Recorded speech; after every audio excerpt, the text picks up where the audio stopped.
Pernah nggak sih Anda lihat saham yang kelihatannya bagus banget fundamentalnya, tapi kok harganya turun terus?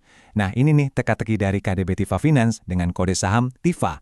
Di satu sisi datanya kelihatan kuat banget, tapi di sisi lain grafiknya, waduh bikin was-was.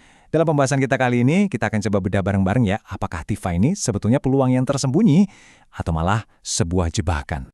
Oke, kita langsung aja ya ke inti masalahnya. Coba deh bayangin skenario ini. Dalam setahun, harga saham TIFA itu anjlok parah sampai 56%. Wow, tapi di saat yang sama, perusahaan ini nawarin dividen 5,23%. Gede banget kan? Nah, ini dia nih konfliknya. Ini tuh lagi diskon besar-besaran atau malah jebakan Batman yang biasa kita sebut value trap. Bingung kan? Yuk kita bedah. Angka-angka inilah yang bikin TIFA jadi misterius. Harganya anjlok 56%, tapi price to book value atau PBV-nya itu di bawah 1. Artinya, secara teori, harga sahamnya lebih murah dari nilai aset bersih perusahaannya. Aneh kan? Tapi di sisi lain, price to earnings atau PE ratio-nya di 19,9 kali. Ini tergolong premium mahal. Sementara dividennya bikin ngiler. Jadi angka-angka ini kayak ngomong hal yang beda-beda. Tugas kita sekarang adalah mencari tahu, cerita apa sih sebenarnya di balik semua ini. Oke, pertama-tama kita coba pakai kacamata optimis dulu ya. Kita lihat sisi cerahnya.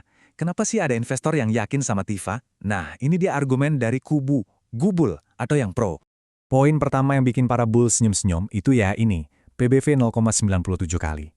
Ini artinya, kita bisa beli perusahaan ini dengan harga sedikit di bawah nilai bukunya. Buat para value investor, ini tuh ibaratnya nemu barang bagus yang lagi diskon. Anda bayar 970.000 buat dapat aset yang nilainya 1 juta. Secara teori, ini sinyal kuat kalau sahamnya lagi murah. Lanjut, kita lihat mesin uangnya, profitabilitas. Angka 33,25% ini adalah net profit margin TIFA. Gini deh, angka ini tuh tinggi banget. Artinya, dari setiap Rp100 pendapatan yang masuk, Rp33,25-nya jadi laba bersih. Ini nunjukin kalau operasional perusahaan efisien banget. Keren. Dan tentu saja, yang paling konkret buat investor, imbal hasil, dividen 5,23%. Ini bukan janji-janji. Ini uang tunai beneran yang masuk ke rekening pemegang saham. Angkanya jauh di atas bunga deposito loh. Jadi buat Anda yang cari pendapatan pasif, ini jelas sangat menarik.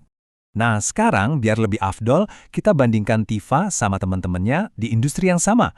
Di sini kelihatan banget dominasinya. Net profit marginnya yang 33,25% itu jauh meninggalkan Wemob, CFIN, dan BBLD.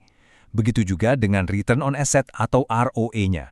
Jadi jelas ya, profitabilitas TIFA ini bukan cuma bagus, tapi benar-benar juara di kelasnya. Poin terakhir dari kubu Gold adalah fondasinya yang super kokoh, yaitu dukungan dari induknya, Korea Development Bank atau KDB. Ini bukan sembarang induk, KDB itu bank milik pemerintah Korea Selatan.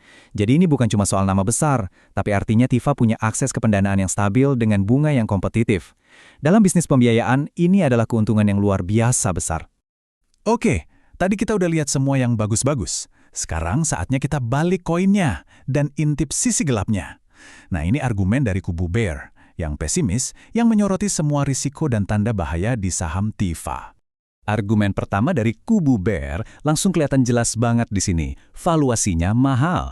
Dengan PE ratio hampir 20 kali, artinya investor bayar harga yang jauh lebih premium untuk setiap rupiah laba TIFA. Kalau dibandingin sama kompetitornya kayak WOMF yang cuma 7,47 kali atau CFIN di 5,97 kali.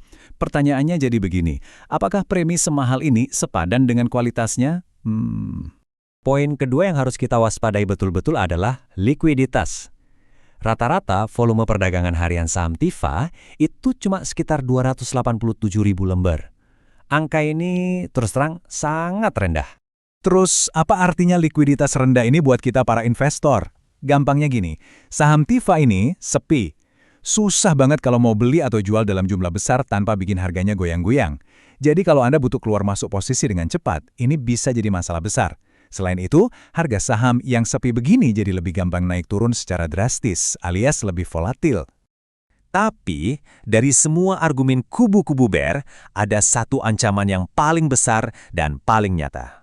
Ancaman ini bukan datang dari dalam perusahaan, tapi dari luar, dari regulator pasar modal kita. Mari kita bicara soal aturan free float. Nah, ini masalah yang sangat serius. Otoritas Jasa Keuangan atau OJK itu sudah kasih perintah ke semua perusahaan tercatat. Jumlah saham publik atau free float-nya harus minimal 15%. Ancamannya nggak main-main. Kalau tidak patuh, sanksinya adalah delisting. Sahamnya bakal ditendang keluar dari bursa. Oke, sebelum kita lanjut, biar kita semua satu pemahaman, apa sih itu free float? Singkatnya, ini adalah persentase saham perusahaan yang benar-benar bisa diperjualbelikan oleh investor publik kayak kita di pasar. Saham yang dipegang sama pengendali atau investor strategis jangka panjang itu nggak dihitung. Dan ini buktinya, bukan omong kosong. Ini langsung dari dokumen resmi TIFA. Tertulis jelas, Korea Development Bank, KDB, menguasai 77,5% saham. Artinya apa?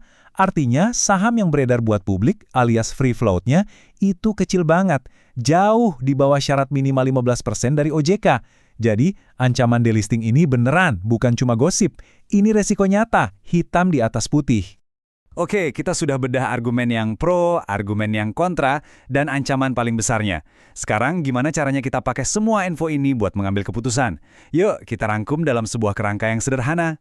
Nah, inilah ringkasan pertarungan argumen kita. Di tim Tribul, kita punya PBV yang kelihatannya murah, profitabilitasnya juara, dividennya tinggi, dan ada backingan induk yang super kuat. Tapi di tim Bear, kita punya valuasi PE yang premium alias mahal, likuiditasnya sangat rendah, harga yang sudah anjlok parah, dan yang paling menakutkan ada ancaman nyata delisting karena aturan free float.